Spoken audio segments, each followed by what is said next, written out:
Barrister Umair Niazi साहब, अब ये बता दीजिए कि आपको क्या अंदाज़ा है कि आपकी उस वक्त की हुकूमत और आपकी कैबिनेट के एक अहम तरीन वजीर की वजह से पाकिस्तान को कितना नुकसान हुआ? इस पर तहरीक इंसाफ की हुकूमत, जो ज़ाहिर है एक मिनिस्टर तो जिम्मेदार होता ही है लेकिन हुकूमत भी जिम्मेदार होती है, तो फेस करने के लिए तैयार है पाकिस्तान तहरीक इंसाफ इस सिचुएशन को? देखिए, ये तो बड़ा अच्छा मौका है, आप इसको मिसाल बना रहे हैं। इससे जुड़े हुए जितने मामलात हैं उनको जो है ना सामने लेके आए। क्यों नहीं इंक्वायर करते? इससे बड़ा तो वीट का स्कैंडल है, क्यों आप आज तक खामोश हैं? जिसकी वजह से आज किसान का 2200 अरब का नुकसान हो गया है। आपके वहाँ क्यों पर जलते हैं? उस पर कर लें इंक्वायर। इसी तरह एक ब्यूरोक्रेट फैसला कर लेता है तो आपकी सारी शिपमेंट्स रुक जाती हैं, आपका जो है ना मक्की बाहर एक्सपोर्ट ही नहीं होती। तो इस तरह के बहुत सारे इश्यूज़ हैं। आपके जो है ना कैप्टिव पावर प्लांट्स जो आपने जो है ना उनकी प्राइसिंग चेंज की, जिसकी वजह से आज RLNG के कंटेनर्स रुक गए हैं। इस वक्त 30 से ज़ायद फालतू हो गए हैं, आपकी कंजम्पशन से भी ज़्यादा। वो कौन उसका नुकसान का जिम्मेदार है? वो करने चाहिए। जब आपकी लाइनों की कैपेसिटी नहीं थी और आप धड़ाधड़ जो है ना IPPs के मुआहदे साइन करने जा रहे थे, आपको पता था कि जी ये जो है ना एक सर्टेन जो है ना 10 से 12 हज़ार मेगावाट आपका ट्रांसमिशन सिस्टम कैरी भी नहीं कर सकता, मगर आपने अपनी कमीशन के लिए वो मुआहदे साइन किए। वो सारे इंक्वायर करें, बिल्कुल उनको करें, मगर बात यह है कि इस तरह से एक को एग्जाम्पल बना रहे हैं। ये जो कमीशन की बात कर रहे हैं, बात है जिन जिन ने कमीशन वसूल की है, आपकी पनामा लीक से लेके दुबई लीक्स तक सारी प्रॉपर्टीज हैं, जांच पड़ताल करें, सफाई करें। उमैर न्याज़ी साहब, ये सेनेट का इलेक्शन होना है और सेनेट के इलेक्शन के लिए मखसूस नशस्तों पर आने वाले अरकान का हल्फ होना है, उसके लिए असम्बली का इजलास बुलाया जाना है। क्यों खैबर पख्तूनख्वा की हुकूमत असम्बली का इजलास नहीं बुला रही? इलेक्शन कमीशन को पेशावर हाई कोर्ट को खत लिखना पड़ा है आज इस हल्फ के लिए। देखिए, जब इजलास बुलाना होगा बुलाया भी जाएगा। देखिए, ये पाकिस्तान में जब चीज़ें होती हैं अनन फानन हो जाती हैं, या बंदे उठाए भी जाते हैं, तो हल्फ उठाना कौन सी मुश्किल बात है? इसी ऐवान से बंदे नहीं उठाए गए थे। जब अगलों को ज़रूरत फील होगी हल्फ होना है तो वो हल्फ हो जाएगा। फिर अदालतें, पार्लियामान ये चीज़ मायने नहीं रखती। मैंने साहब, आप ये तो शायराना बातें कर रहे हैं ना कि बंदे उठाए गए तो हल्फ उठाए। नहीं, तो इसके लिए तो असेंबली का इजलास बुलाना पड़ेगा ना। असेंबली का इजलास क्यों नहीं बुला रहे? इन्होंने कहा ना प्रपोजल, नहीं प्रपोजल की बात ये कर रहे थे ना। देखिए, प्रपोजलें क्या मिनिस्ट्री में बनती हैं? 26वीं आईनी तरमीम की प्रपोजल क्या लॉ मिनिस्ट्री में बनी थी? वो जिधर से जब आनी होती है वो आमद हो जाएगी, वो कागज भी पहुंच जाएंगे, वो समरीज भी पहुंच जाएंगी, ये दस्तखत भी कर देंगे, वो चल पड़ेगा।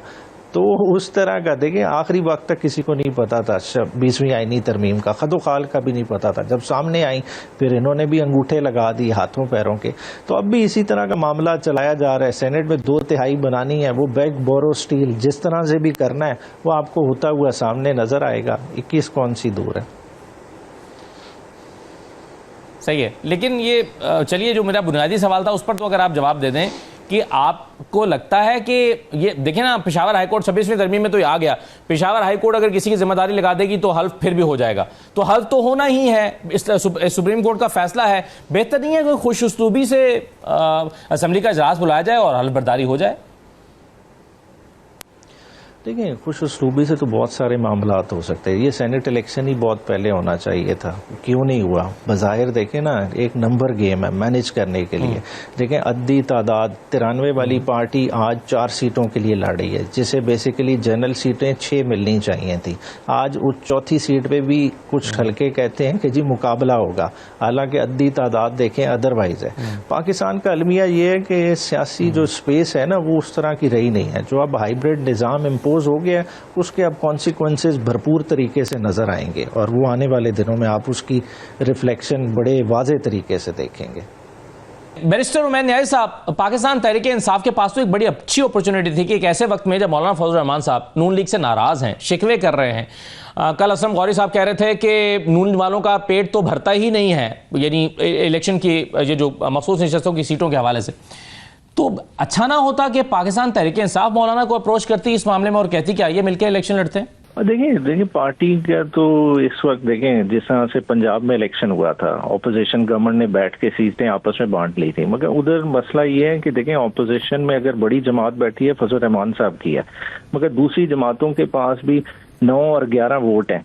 और वो भी क्लेम कर रहे हैं एक एक सेनेटर की सीट का। तो अगर हम इनके साथ कंसेंसस बना भी लें एक सीट की हद तक, तो इलेक्शन तो फिर भी हो गया, बाकी तो अपने कैंडिडेट्स नहीं विड्रॉ करेंगे।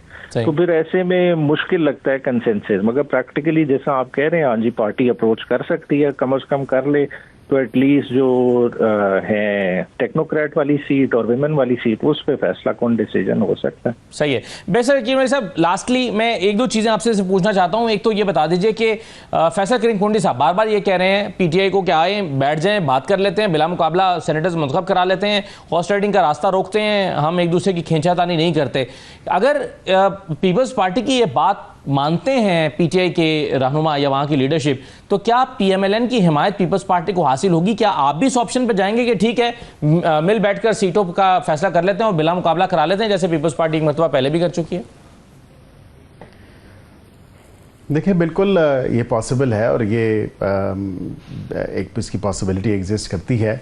दिस इज़ समथिंग, ये कोई एक्स्ट्रा ऑर्डिनरी चीज़ नहीं है। अगेन मैं यही कहूँगा कि सियासत का हुस्न है, और अगर सियासी जमातें based on their numbers in the parliament, in the provincial assembly के अंदर जो नंबर्स मौजूद हैं उसके मुताबिक अगर ये देखें कि बिल्कुल ये सीटें फ़लाँ पार्टी की इतनी बनती हैं इन टर्म्स ऑफ कैलकुलेशन, तो बिल्कुल वो उस पर अगर कोई अंडरस्टैंडिंग हो जाती है तमाम सियासी जमातों की, तो बिल्कुल आपके ख्याल में इस वक्त खरीदो फरोख्त हो रही है, पैसा चल रहा है? क्योंकि हाफिज अब्दुल्ला साहब कहते हैं कि 20-22 करोड़ रुपए में एक एमपीओ को खरीदा जा रहा है, और कल इख्तियार वली साहब आप ही के पार्टी के मेरे साथ मौजूद थे, वो कहते हैं कि नहीं 20-22 तक बात नहीं पहुंची है, अभी 8-9 करोड़ में बात हो रही है।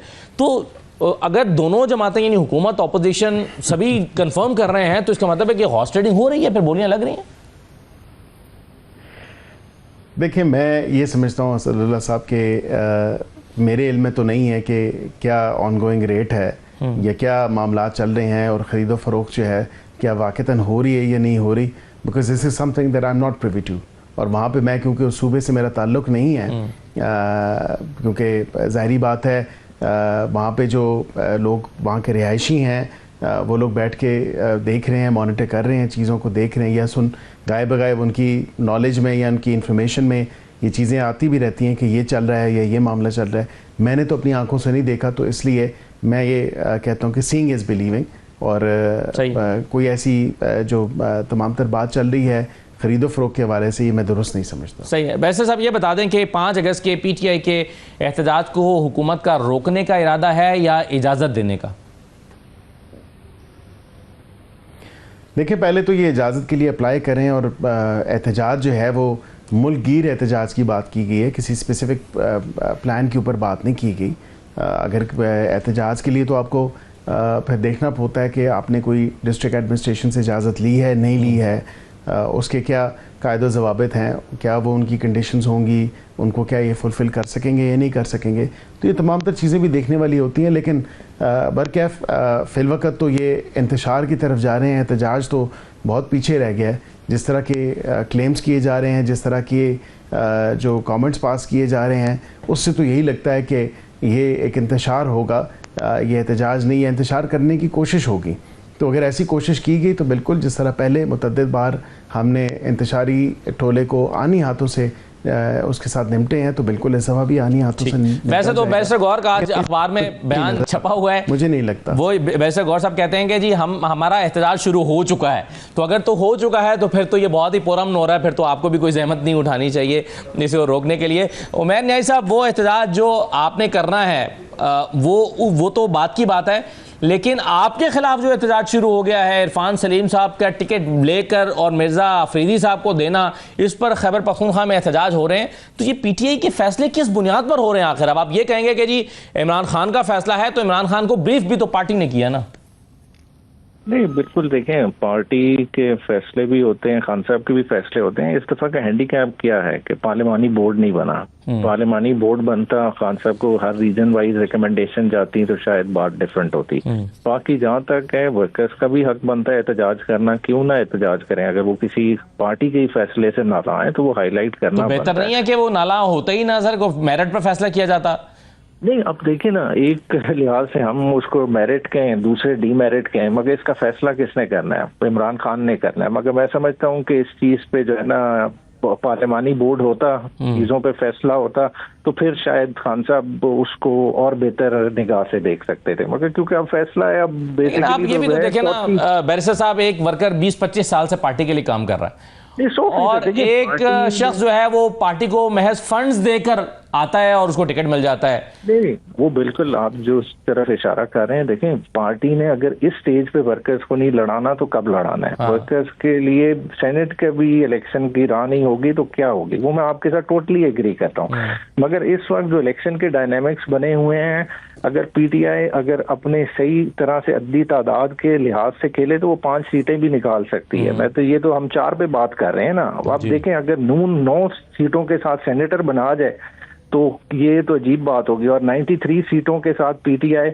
5 के बजाय 4 भी ना बना पाए तो डिफरेंट बात होगी। ठीक है।